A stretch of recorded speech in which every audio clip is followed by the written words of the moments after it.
My partner left me 120 voicemails and countless WhatsApp messages in one night. I turned my phone off in anger after an argument. When I turned it back on, it took 1.5 hours to listen to everything. The last message was, "This is the last kiss for you," followed by tears. And then he took his own life.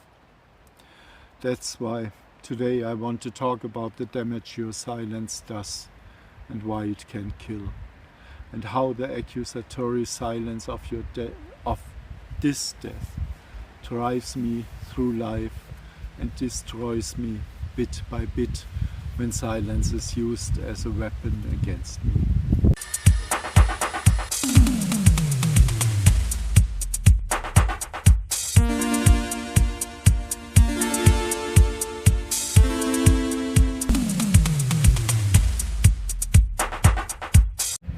Imagine that your love weighs less than a phone call. Your life weighs less than a conversation, less than an appointment, less than a doorbell ringing, less than a smile, less than a question, "How are you?" less than a hug.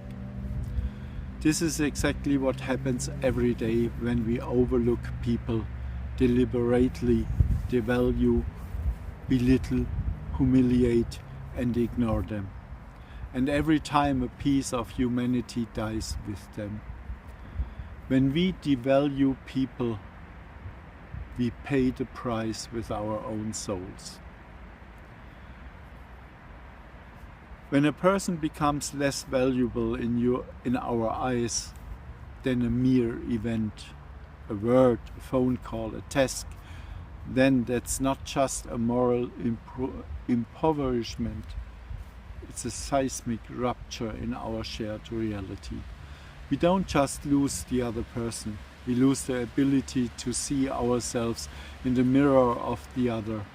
And one day the other person concludes that not only is he or she worthless, but life is no longer worth anything either.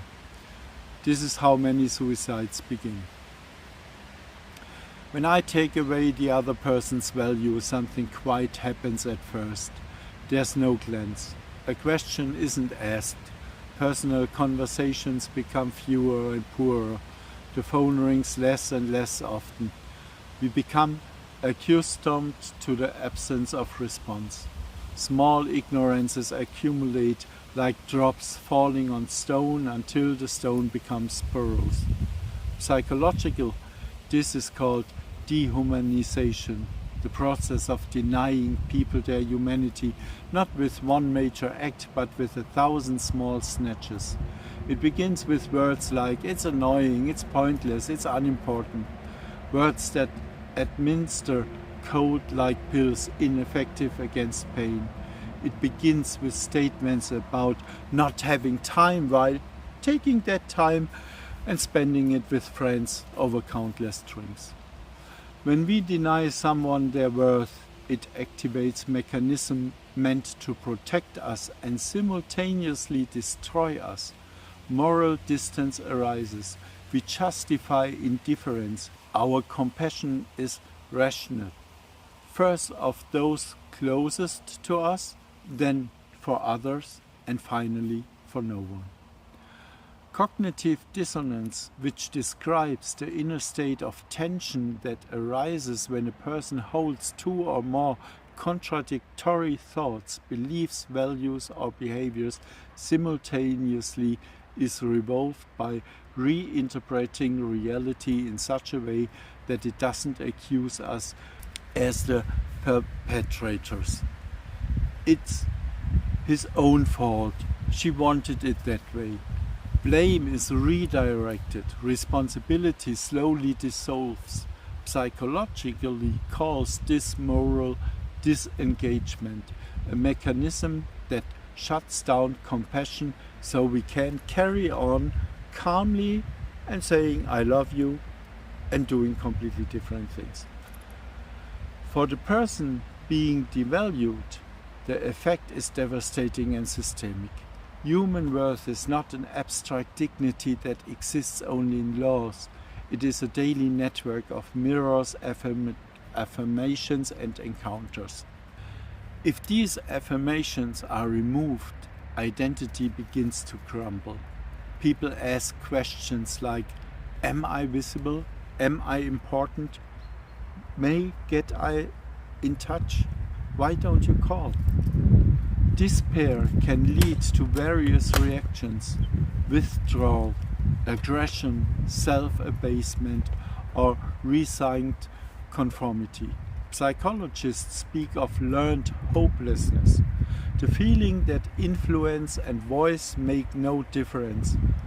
That's not just sad, it's dangerous, especially if you are asking for please talk to me, especially when you demand what's missing and are then ignored with even greater malice. Human value is renegotiated daily in glances, in phone calls, in the time we give to one another. Every small gesture, every question, every call is a repair to the structure. They drag me through life and systematically destroy my soul. On the one hand, I'm healed, but on the other, the refusal to communicate with me is sometimes used as a weapon. This reinforces the accusation. So far, I've always been able to counter this, but it takes more strength every day, especially when silence is completely unjustified and just a single word, a phone call, an action would bring peace of mind for both parties.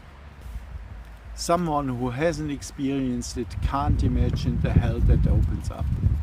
I can certainly promise a lot, but I can't promise that one day silence won't kill again, because it's loudly and expressing you are worthless to me. I can just warn you, don't become an abuser, because you will never find peace bringing silence again for the rest of your life, because it becomes your enemy every minute you live. And I really know what I'm talking about. Good morning, it's 8 o'clock and finally I'm done packing my cart and everything. And I can leave this city, which is not that beautiful, and it will not stay. Don't worry.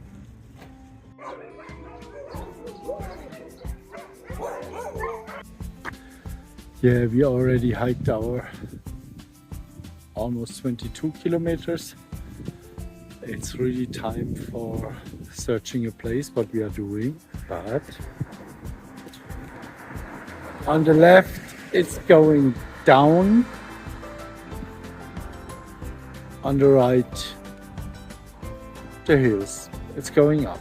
It's like in real life. On the right, it's going down and you will die, and on the left, it's going up and you can't reach it.